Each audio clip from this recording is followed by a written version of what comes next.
Мен қарасам қазір мынау тегін түсірілген Құран деген сатылып жатыр. Оның мағынасы аударылмайды.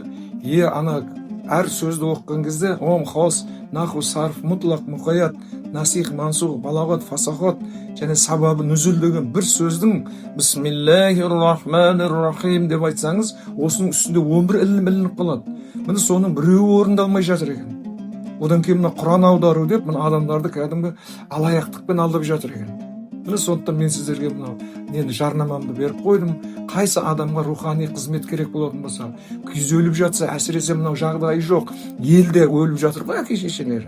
Солардың осы Астананың өзінде елдегі болғандай қылып жаназа туралы сіздерге, жеті шелпек туралы, Құран туралы рухани қызмет қылып бермекшімін. Ал енді сыйлап жатсаңыздар рахмет. Қалған нелердің бәрі телефоннан хабар беріп қоямыз. Сол арқылы байланысасыздар.